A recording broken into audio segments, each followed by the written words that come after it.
Hey guys, it's Jay here. This is yet another edition of Faith Evolved.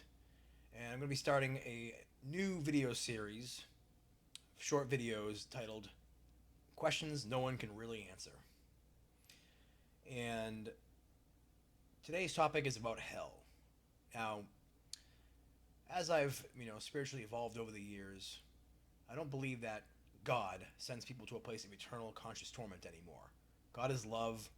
His only desire is to expand and share his love.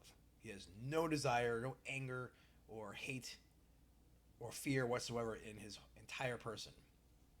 You know, and there's many definitions of what God is, whether it's just the amalgamation of all the personalities in existence, or the source, or just some deity figure, whatever the case may be.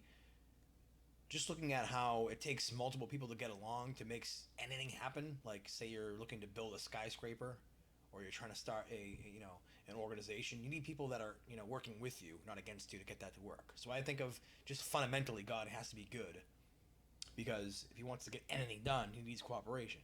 You know. So that being said, I don't believe that God sends anybody to hell. I don't even think God knows what hell is. And that's the scary part, because, for me, as an individual person, and I'm living in this separated existence right now as a human being, have the ability to conceive of and or experience hell-like states. And that's what's scary to me, is, you know, sometimes I get scared or haunted by the idea of hell. And partially because, I grew up with the idea in, evangelical Christianity, being taught of a place called hell. So now the thought exists. Now the idea exists. And I've read near-death experiences where people have experienced hell, or hell-like, you know, existences or experiences, realms, what have you.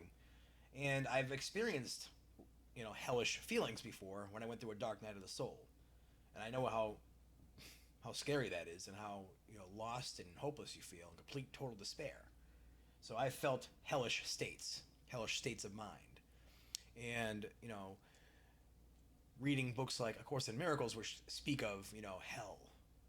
Again, it was a state of mind, not an actual place, not being real, death not being real.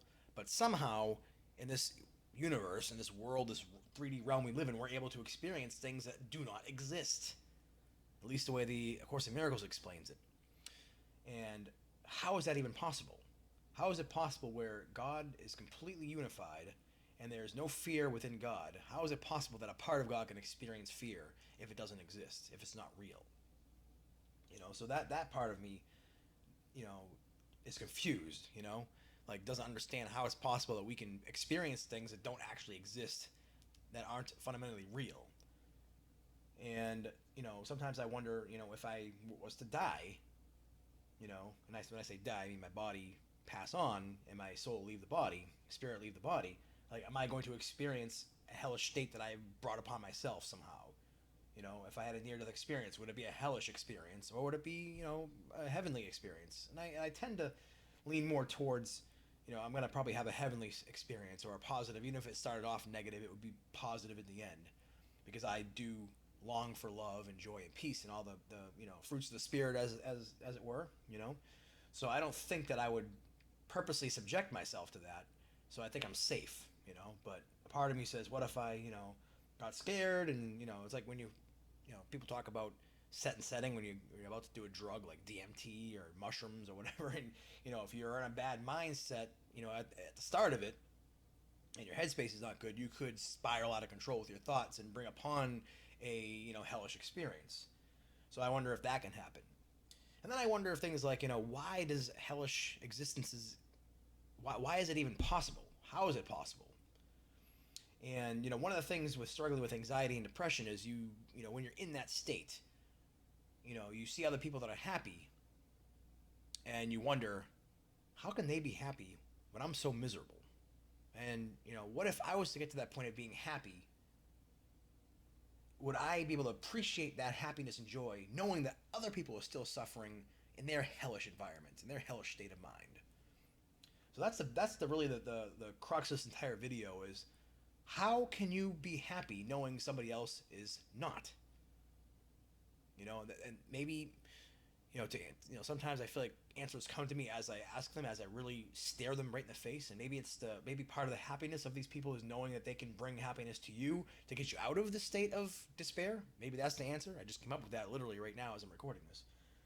You know, that's the only thing I can think of. It's like maybe the joy of seeing somebody else suffering and being the one to be their savior, if you will. As A Course in Miracles calls it, your brother could be your savior.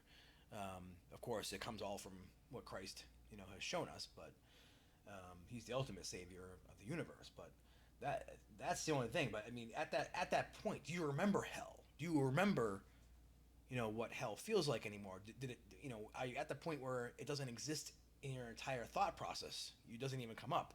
So that's why I always wonder, like, how does God work through not knowing what fear, pain, suffering, guilt, shame feels like, or even is, but still able to somehow reach out to us in this state and help us come out of it and get onto his level. So again, these are questions that nobody has the answer to because we're not God. But it's just stuff I ponder. It's like the stuff of existential depression and existential anxiety. Uh, Someone likes to overanalyze and overthink like myself comes up with. So, anyways, like I said, short video, some questions that I have. How does hell even exist if it doesn't exist? And how can people be happy when other people aren't happy? How does that work? It's like this. Like, what if you were, I don't know. Let's say you met the love of your life, and you were a perfect match, and you got married, and you got a really nice house, and had a couple kids, and then you won the lottery, and everything went well, and you just had a really good life.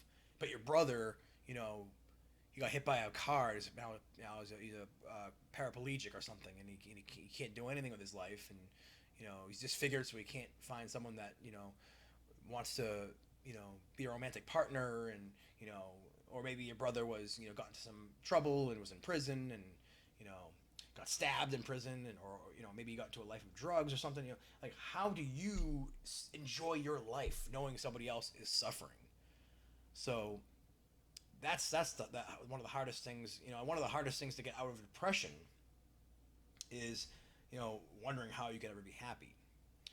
And that's when for me, and it's a superpower I haven't quite acquired yet, but there are some times where I'm able to choose happiness even when I feel depressed.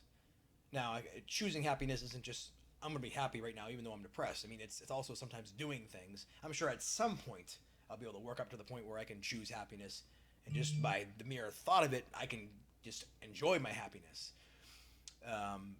Like, switch the chemicals in my brain without much effort or some action being taken. But right now, if I'm feeling depressed, I put some music on, I start singing. Within a few minutes, I'm feeling much, much better. So there are things I can do, but and what's good about doing that is always thinking about how things were horrible, even 15, 20 minutes before, or you felt terrible or whatever. So maybe that's what it is. Maybe just when you're in a heavenly state of mind, you're having such fun and joy that you don't even think about it. You forget all about it. So, I mean, again, these are just some thoughts that are just coming to my mind. I'm spitballing here. This is a free flow, you know, of consciousness, really. So, stream of consciousness. So, I don't know. Hopefully, this has been helpful to somebody out there. But I'll be looking at the comments, and if it's your first time here, check out my other videos. If you like what you see and it resonates, please subscribe, hit the notification bell, so you'll get notified anytime I come out with any new videos. Thanks, and God bless.